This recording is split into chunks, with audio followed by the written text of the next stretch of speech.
This is a story of the time that I got caught making out with a boy at a movie theater. So me and this kid were talking. I met him at school.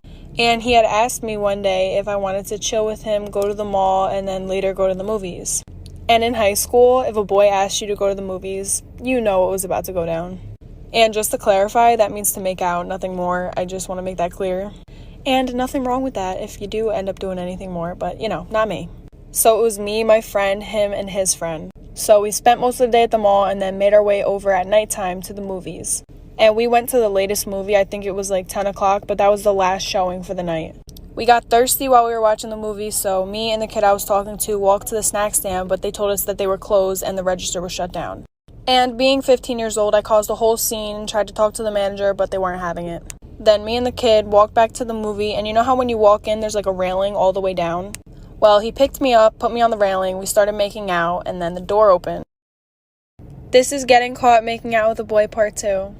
So the cop is like banging his flashlight up against his window, and the kid had tints on his windows, so I think the cop could see once he was shining the flashlight, like the kid climbing over the back seat into the front seat, but I guess he just ignored it. So the cop is like, all right, what's going on here? Why are you guys here so late? Like, the park is closed. You guys shouldn't be here. And the kid decides to pull out of his ass that he was teaching me how to drive. Then the cop was like, all right, I'm going to just look up your license plate number, make sure you have no warrants out for your arrest, and then you guys have to leave. And we were like, okay, whatever. We were waiting there. We were like giggling, whatever. And the cop comes up to the window and he goes, oh, so is this the same girl that you brought over in? And then he like brought up another town that I've never heard of. And I was like, bitch, what? And he was like, I was teaching her how to drive too. And I was like, damn, so how many bitches you teaching how to drive out here? This is the story of when my neighbor made me watch lesbian porn from when I was 4 years old up until I was 10 years old. So she was a year older than me, and since we were around the same age, our parents had us hang out with each other. I remember that I was 4 years old because she was in kindergarten and I wasn't yet. I remember one day I was waiting for her to get off the bus, and when she got off the bus, she took me into her computer room. She locked the door and told me that I can't tell anybody what she's about to show me. So it started off with just looking up lesbians kissing on YouTube. And obviously I had no idea what this was because my family is very conservative and I never learned about that. So this would go on probably every single time that we hung out, which was probably every day. And she even forced me to watch it in my own house, but there was no lock on my door, so we would put my toy boxes in front of the door so nobody would come in. Honestly, when I think about my childhood, that's the only thing that I really think about. And then it started getting physical. The earliest memory of it being physical was in her backyard on her trampoline. She had me go in a corner where nobody would see us. This is the time my neighbor forced me to watch lesbian porn from when I was 4 years old up until I was 10 years old. Part 2. The first time I remember it getting physical was when we were in her backyard on her trampoline. She would tell me to lay down and then she would force herself on top of me. She would hold my head down and force me to kiss her. I would try to keep my mouth closed, but she would force her tongue in my mouth. She would pull down her pants and then force me to pull mine down. Then one day she said she wanted to play house in her room, so we went in her room and she locked the door. I told her I wanted to be the mom and she could be the dad. But she told me no, we're both the mom and we have to do what parents do. And she told me to lay down and pull down my pants, but I really didn't want to. Since I kept saying no, she pulled down her pants and told me to put my face where her privates were. Not only was she sexually abusing me, but she would also have me do things like eat leaves and eat grass and eat dirt and just bully me, really. This is the story of when my neighbor forced me to watch lesbian porn from when I was 4 years old to 10 years old. Part 3. So I have some people commenting on my last post saying, why didn't I just stop her? And you have to understand that when I was 4 years old, even until I was 10 years old, she was known on the entire street as the boss. She was the type of girl that if I went to her house, she would be like, it's my house, my rules. But then if I would bring her at my house, I would be like, okay, so it's my house, my rules, right? And she would say, no, I'm the guest, so I get to choose what we're doing. So no matter what the situation was or the circumstance, she was always in charge. And there were a couple times where it wasn't just me that she would make watch the porn with. She would also have my 2 other girl neighbors come in there with us as well. She also forced me to kiss my next door neighbor, and she made me kiss the neighbor down the street and the one next door to her. And sometimes I wonder, like, why didn't I just say no, or why didn't I just try to go home? But it's hard when you're young. This is the time I had a racist Uber driver. So for my birthday this year, we decided to go to Cheesecake Factory and walk around the mall after we drank. It was me, my boyfriend, and his 2 friends, who are also my friends. Obviously, we couldn't drive there if we were drinking, so we called an Uber driver. The first Uber driver was nice. He was cool. Then the Uber driver that picked us up from the Cheesecake Factory, different story. Right off the bat, he looked like a clown. He pulls up in what looks like a white 1998 Honda Odyssey minivan. If you're curious, just look up what that looks like on Google Images. And he had all these stickers on it. Taxi stickers, obviously the Uber sticker, Lyft sticker, Trump stickers. And when we get in the minivan, he's wearing a legit top hat. Like when you see a chauffeur wear a top hat in the movies, and a striped white and black outfit. He had an Alexa plugged into his car, and he put post-it notes up that say, in quotes, "Say Alexa play." So then my friend was like, "Hey Alexa, play Pop Smoke." I'm sorry, I really needed to give you this backstory, but like for part 2. This is the time I had a racist Uber driver part 2. So we were all bumping to Pop Smoke, and we were all teed. So we decided to mess with him. We started asking him random questions, like, oh, how do you like driving as an Uber driver? Or what's your craziest experience with Uber? So we get to chit-chatting, and then my friend Mike decides to like pretend that he was a drug dealer and starts bragging that he bought a brand new 2020 Audi with his dealer money, which he didn't, and he's not a dealer. And the guy's like, yeah, I've definitely had my fair share of drug dealers. And we were like, how did you know? Like, what happened? And he was like, I've picked up my fair share of black people. And I was like, excuse me, sir, what? What did he say? But not for real, I was tight. I was like, excuse me, what? And I was like, so, like, what, how? And mind you, I was like teed. And when I'm teed, I kind of just say what's on my mind. And I was like, so you think every black person is a drug dealer? And he was like, pretty much. So when he goes to drop us off, I poured out my leftover fettuccine alfredo in his car and screamed he was a racist piece of shit.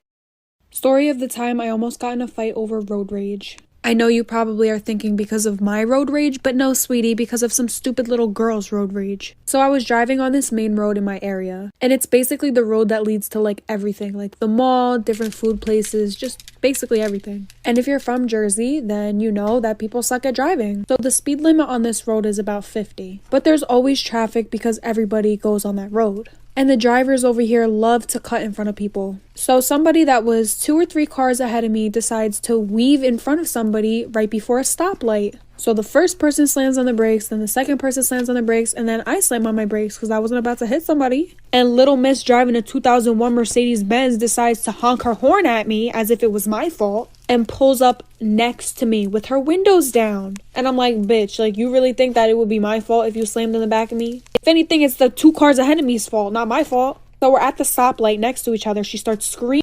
Story of the time that I almost got in a fight with a girl over road rage, part 2. So she pulls up next to me. I obviously assumed it was because she wanted some type of confrontation, so I pulled down my window. And I'm sorry to this girl if you're watching this. I guess you were just like uninformed and you didn't realize that like that whole situation wouldn't have been my fault if you did rear end me. It would be like the 2 cars ahead of me, you know, that like slammed on their brakes in the first place, but it's fine. You live, you learn. So she starts talking about, learn how to drive. You don't know how to drive. Why don't you go back to driving school? You obviously don't deserve your license, blah, blah, blah. And I was like, well, sis, you're the one that's going to have to go back to driving school when you get those 2 points on your license for rear-ending me. You realize that this accident, if there was an accident, would have been your fault by law. And the stoplight that we were at, of course, had to be the one stoplight that literally you have to wait like 45 seconds to like go green again. We're sitting there just going at it back and forth. And she's like, what's up then? What's up then? What's up then? So trashy. But then the light turned green. So I have this thing. It's called a job. I was doing this, and surprise, it took me 6 hours to do. I stopped my job just to make a part 1, and even recorded myself creating these, which you will see shortly in part 2. And part 2 was not going to just be a collage of what I wanted and what I got. I was going to tell everyone about the infection I got a week later on my neck, along with the multiple breaks that my tattoo artist made to go in the back, pop pills, and snort cocaine. Believe it or not, sweetie, I'm a human too. I didn't get where I am today by just posting a collage of 2 pictures and me talking over a blank screen. I do put effort into every single one of my videos that I post, and all of my supporters know I will eventually post a part 2. I'm busy. I'm working. I'm living just like you. Sorry if I came off rude, but I'm just matching your energy. Part 2 of my tattoo horror story. So I was in the tattoo shop for about 2.5 hours. This wasn't because he was tattooing me for 2 hours, but because he kept on taking short breaks. He kept on telling me that he had to take a smoke break. And I was like, okay, that's fine, do what you gotta do. It was only him and another guy working there, nobody else. And every time he would take a smoke break, him and his coworker would go outside. During like the third smoke break that they had, I had to pee, so I went to the bathroom. And when you're coming out of the bathroom, you're able to see outside, like through the window.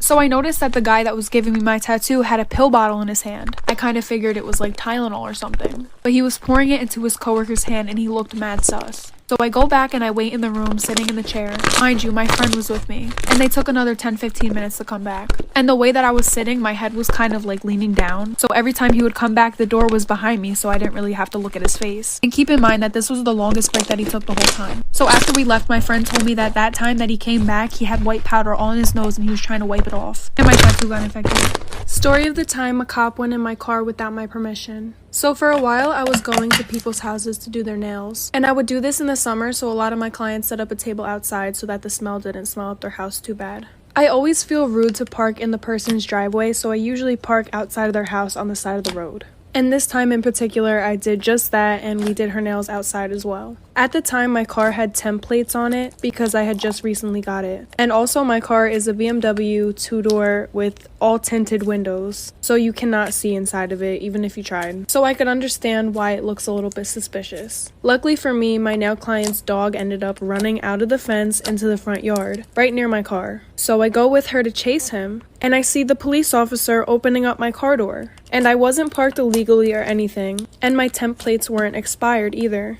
So he had no right to be opening up my car doors. So I ran over to my car and I was like, what's going on? Why are you searching my car? And he was like, this is your car? Part 2 to a cop searching my car without my permission. So I see this police officer opening up my car door and putting his head inside my car. So I'm like, excuse me, officer, is there an issue? Why are you searching my car? And he was like, oh, like, this is your car?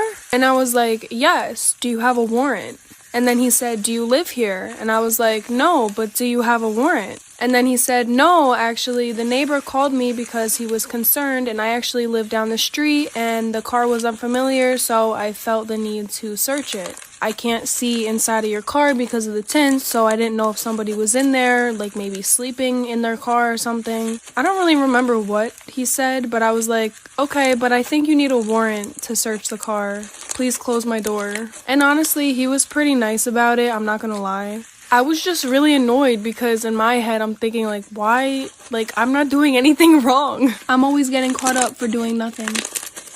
So Tiffany and her sister were at the beach facing away from the water, and it was getting dark, the tide was coming in, and they heard these crying noises that kind of sounded like they were coming from the ocean, so they called the police, to make sure everything's okay. So the police show up, they check everywhere, and they don't find anything, so they send out boats to go out even further just in case somebody's all the way out there. So this started late at night, but this was a party night, so this went all the way till 6 a.m. and everybody had pretty much left. Tiffany and her sister had stayed a little bit longer, and right then comes a woman running out of the alleyway from the nightclub area. Visibly upset, completely drenched in water as if she had gone swimming, and so Tiffany kind of finds this weird, so she calls the police again, and right as that happens, the girl runs onto the pier and jumps off. Tiffany and her sister are freaking out, the police boats and everything show up and they send them home. A few days later, the police contact Tiffany and ask to meet up so they can ask questions about that night. So the police told Tiffany that the crying came from the woman that was jumping off the pier. She had done this multiple times that night, swimming far out so that the current and the rough waters could drag her under and kill her. Story is not over by any means yet, part 2 is coming right now.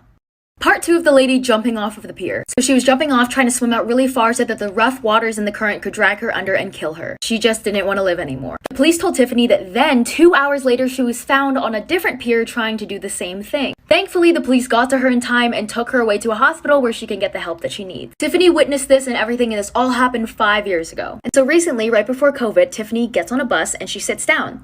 And she looks up, and sitting right across from her is the same lady. And she's there with 2 little kids, and she recognizes Tiffany. And she tells her more about that night and how she was going through a really bad relationship, she was having a really hard time, and she just wanted to end it all. But there she sat, now married with 2 beautiful little girls, and she tells Tiffany that if it wasn't for her calling the police, that she would have died, not knowing her future. I love this story. I'm so glad that Tiffany sent it to me, not to be cheesy, but I think that this is a very strong message for people who are going through a really rough time. I promise you it will get better. There is a future waiting for you, and if this isn't proof, then I don't know what is. Story time. A girl named Akira Kendrick sent me this story, and the background of it is that her dad was very abusive to her mother, and her mother got custody of Akira, and her dad was not happy about that. Anyway, so Akira was with her aunt and her cousins at her grandmother's house, all on her mother's side, and her dad stops by to say hello. And Akira's outside playing with her cousin, and her dad comes up to her and grabs her arm and says, "Do you want to go to Walmart with me?" And at the time, she's only 7, so all she hears is toy aisle, so she says, "Yes, let's go." So they get in the car, they head to Walmart, she gets some really nice pom-poms, and then he says, "Okay, let's go back to your grandmother's house." So he starts driving and he gets on the highway, and Akira knows that her grandmother's house is right around the corner from Walmart, so he does not need to get on the highway. So she says, "Dad, where are we going?" And he gets really mad and says, "Shut up, sit down, it does not matter." So Akira's in the back seat, she's really scared, and she just shuts her mouth. So after being in the car for a while, they eventually arrived at this really old, abandoned, beat up house. And when they walk in, Akira sees about 25 people and she does not know any of them. Her dad brings her to a room, puts her in a little closet, throws her some toys and her pom-poms and says, "Play." Part 2 is coming right now. Part 2 of Akira's dad literally kidnapping her. So when they get to the house, Akira is really scared. She doesn't know any of these 25 people. Her dad brings her to a room, throws her in a closet, puts some toys in there and says, "Play." So after about an hour of being in a little closet with some toys, she finally decides to get up and go look for her dad. So she opens the door and starts looking around, and there's no one in the house. There's not even a single trace of somebody ever being there. So of course she starts freaking out and crying. She doesn't know where she is. She's so far away from her grandmother's house, and she doesn't have a phone. And so eventually, after 3 hours, she hears somebody. She looks up and her dad is standing there, and he says, "Come on, let's go, the cops are outside." So basically, Akira's aunt called the cops and they had a search warrant for him. They ended up finding her dad and they said to him, "If you don't take us to her, you will go to jail." And obviously, from what I just said, he finally took them to her at this random old abandoned house and they found her. And they ended up putting him in jail anyways, because why not? 2 years in jail and 1 year on probation. Don't steal children, people. Don't steal them.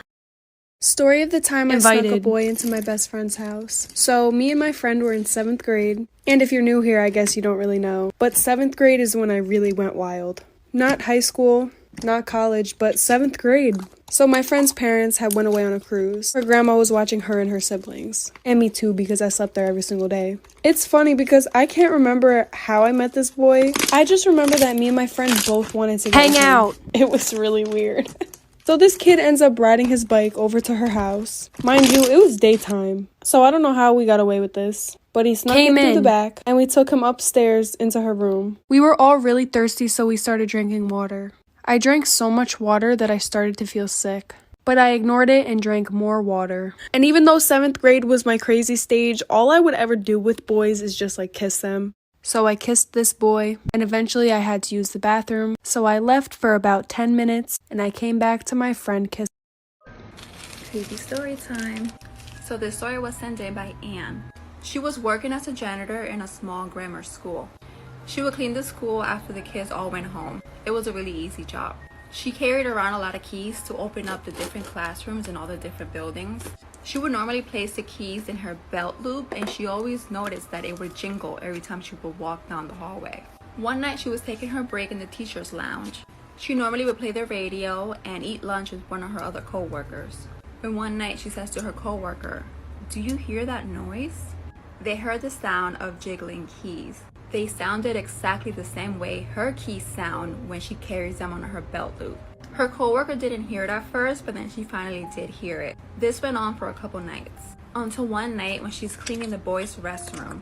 She would normally whistle as she was cleaning. As she goes to wipe down the boys' sinks, she hears this loud whistle that echoed throughout the whole bathroom.